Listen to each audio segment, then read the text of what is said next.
Bonjour, soyez les bienvenus dans l'émission Regard d'évêque ce mois-ci pour débuter la nouvelle saison 2018-2019. Non seulement vous pouvez entendre la voix de Monseigneur, mais vous pouvez aussi le voir en chair et en os. Bonjour Monseigneur Delville. Bonjour Ralph. Pour ceux qui ne connaissent pas trop l'émission Regard d'évêque, rappelons tout d'abord qu'elle se décline en 4 parties. L'actualité en général, la vie du diocèse, puis la vie de l'Église en Belgique et de l'Église universelle. Et dans la 4e partie, vous répondez aux questions de nos auditeurs. Nous sommes maintenant dans la 3e partie, la 3e vidéo. Donc, on va parler de l'Église de Belgique, mais on va commencer plutôt par l'Église universelle. En fait, c'est ce 3 octobre que commence à Rome un synode consacré aux jeunes et aux vocations. Les jeunes du diocèse de Liège ont participé, nombreux, à l'enquête préparatoire, comme d'ailleurs dans d'autres diocèses de notre pays et un peu partout dans le monde. Quels sont pour vous les grands enjeux de ce synode et peut-être aussi qu'est-ce qu'on peut espérer, qu'est-ce qu'on peut attendre pour la pastorale en Belgique et notamment pour le diocèse de Liège? C'est ça. Donc d'abord, la chose la plus importante, c'est que de nombreux jeunes ont répondu au questionnaire qui a été envoyé. Parfois, il a été travaillé même dans des classes, parfois il a été envoyé par Internet, parfois il a été rédigé dans des réunions de groupe et tout ça. On a eu au moins 2500 réponses pour le diocèse de Liège. Et j'ai remarqué que cette participation, elle intéressait les jeunes. Moi, je l'ai vu même d'ailleurs en direct à Lourdes. Quand j'étais là au mois d'août, on a fait une rencontre avec les jeunes présents. Eh bien, ils ont participé en direct, là aussi, à des questions posées par Internet, si je puis dire, et ils ont pu répondre en direct sur leur GSM, et ils ont eu même en direct l'état des réponses et les pourcentages en faveur, en défaveur, sur les différents thèmes sur lesquels ils s'exprimaient. Et donc, ils étaient vraiment enthousiastes, les jeunes, parce que ils ont pu donner leur avis sur pas mal de choses. Donc ça, c'est une première chose, c'est l'importance d'avoir une participation à la préparation et d'être concerné. Et là, j'ajouterais même que le pape vient de lancer un nouveau règlement pour le synode en disant que désormais, on fera chaque fois une préparation avec une enquête préalable. C'était déjà le cas pour le synode qui a précédé celui sur la famille, et c'est le cas maintenant pour les jeunes. Donc désormais, ça va devenir une tradition, si je puis dire, une règle, et on voit bien que pour les jeunes ici, c'était important. Alors la deuxième chose, c'est que le synode va s'intéresser à la mission des jeunes dans le monde, et donc ça c'est très important parce que parfois le jeune a l'impression qu'il n'a pas de mission, qu'il n'a pas de place, qu'il n'a pas d'avenir, qu'il est un peu, je dirais, otage de tous les événements du monde et qui ne peut pas avoir une influence sur le déroulement des choses. J'ai encore rencontré des confirmants pas plus tard qu'il y a 3 jours, et une des questions qu'ils se posaient, c'est justement qu'est-ce que je puis faire pour changer le monde, pour faire quelque chose en faveur de plus de justice dans le monde? Et je sentais bien qu'il y avait un certain découragement, une certaine peur, quoi. Et donc voilà, je crois que c'est très important que le jeune découvre qu'il a une mission et que le christianisme donne des pistes pour un engagement, pour une mission dans le monde, et qu'on n'est pas condamné à être passif. Et je crois que ça c'est vraiment important pour les jeunes d'aujourd'hui, chacun à son niveau, que ce soit dans nos pays d'Europe, que ce soit dans des pays complètement différents comme l'Afrique par exemple, où on est beaucoup plus défavorisé. Il faut que le jeune puisse comprendre que grâce à la foi chrétienne, il y a une mission qui lui est confiée et qu'il peut être guidé pour cette mission par un message, par une parole, et tant par des adultes qui le précèdent et qui sont chrétiens par expérience, que par la présence du Christ lui-même dans leur cœur. Voilà, je crois que c'est très important de faire passer ce message, qu'il y a une mission qui vous attend. Est-ce qu'on peut attendre des résultats concrets? Je pense au synode sur la famille. Là, on a beaucoup discuté sur l'accueil, par exemple, des divorcés remariés. C'est quelque chose de bien concret. Ici, pour les jeunes, est-ce qu'il y aurait des changements en perspective? Alors, le thème est plus généraliste ici, puisqu'on a moins de domaines tout à fait ciblés, hein, comme des questions bien précises en morale familiale liées à la question du mariage. Donc, moi, je ne m'attends pas à quelque chose d'extrêmement précis sur ces sujets-là, mais peut-être à des suggestions concrètes quand même sur comment conscientiser les jeunes pour qu'ils aient l'occasion de découvrir leur mission dans le monde.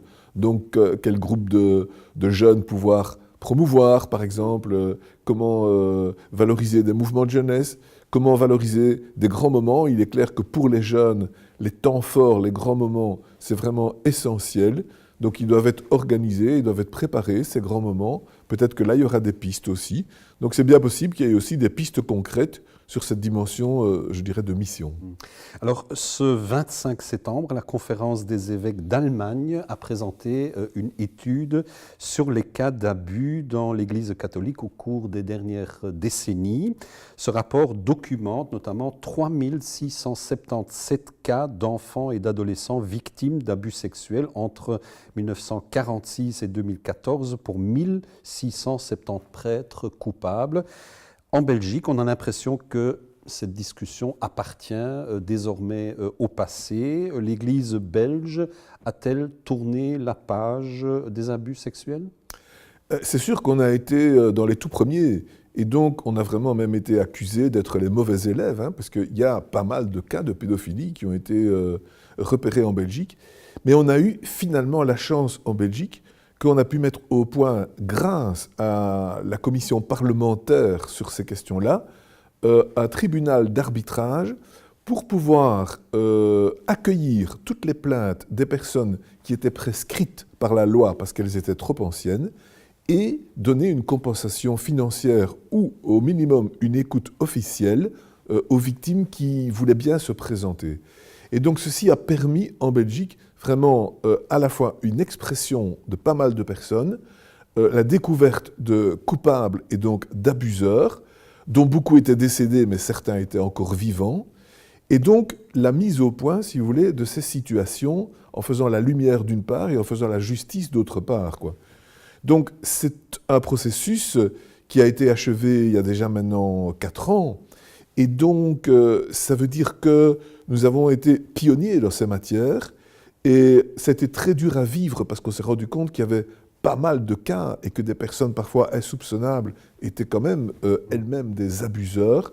Donc on s'est rendu compte aussi de la souffrance des victimes, ce que beaucoup de personnes n'imaginaient pas parce qu'il y a beaucoup de silence, beaucoup de retenue, parfois même de tabous sur le sujet. Et donc je crois que l'Église de Belgique a beaucoup souffert de tout cela, mais a aussi pu un peu vider le problème. Et puis on a pris des mesures pour le futur, pour la formation de séminaristes et de futurs prêtres, pour le comportement de toutes les personnes engagées dans l'Église, parce que désormais il y a aussi beaucoup de laïcs qui sont engagés officiellement dans l'Église, et pour avoir des règles et pour avoir aussi donc des formations sur le sujet et une conscientisation.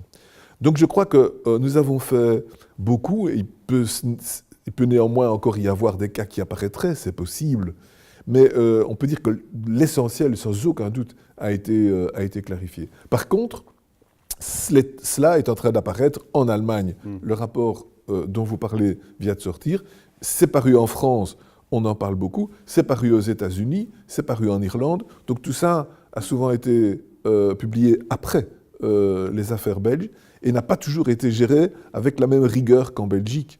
Donc en ce sens-là, ça fait problème dans l'Église actuelle parce qu'il y a un effet d'accumulation d'informations sur des faits qui sont en fait plus anciens, mais qui arrivent au jour seulement aujourd'hui.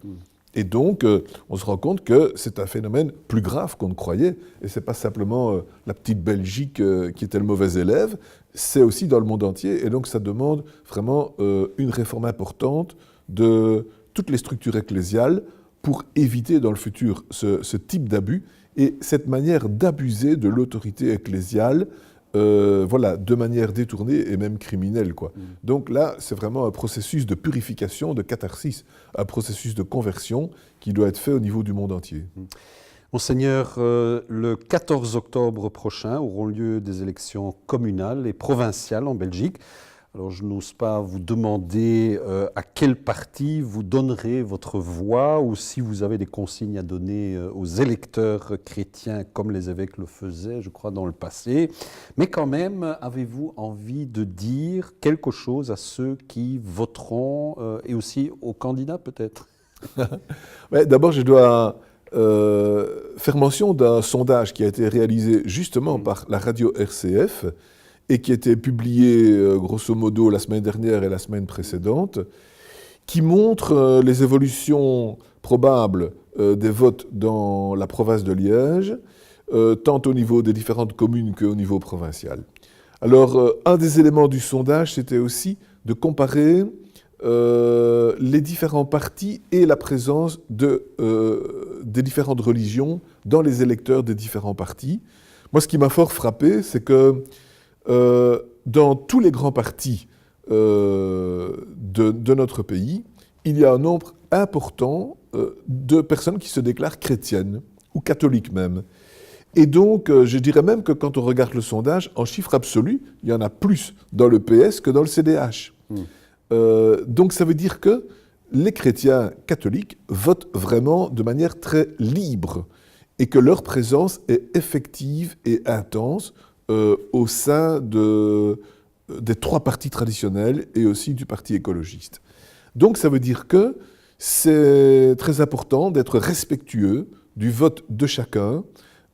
Ça veut dire qu'il n'y a pas une consigne de vote qui est donnée par les évêques, mais par contre, s'il y a bien une consigne qui est donnée, c'est celle de travailler contre la corruption, puisque nous avons quand même vu avec les affaires Publifin qu'il y a un risque de corruption dans notre pays, un risque d'être des profiteurs.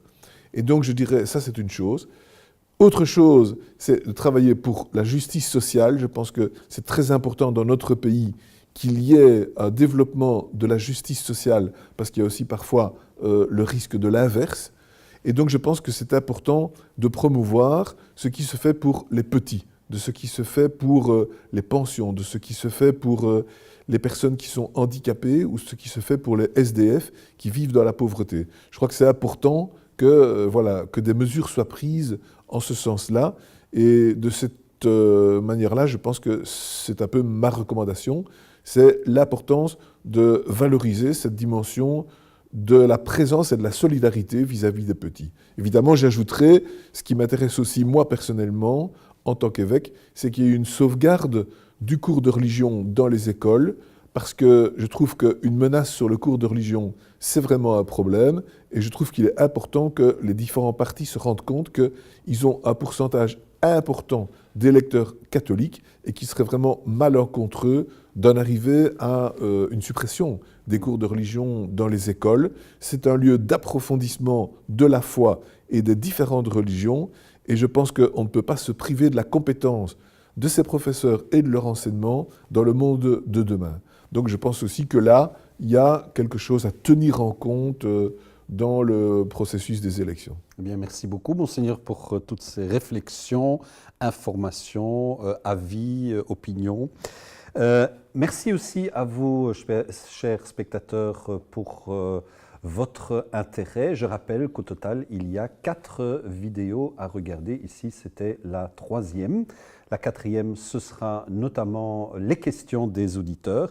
N'hésitez pas à nous signaler justement vos questions, vos suggestions, vos réactions. Une adresse mail communication@évêchedeliège.be. Un numéro de téléphone, le 04 223 15 26, 04 223 15 26 pendant les heures de bureau. À bientôt en images et aussi sur les ondes de RCF Liège. Merci.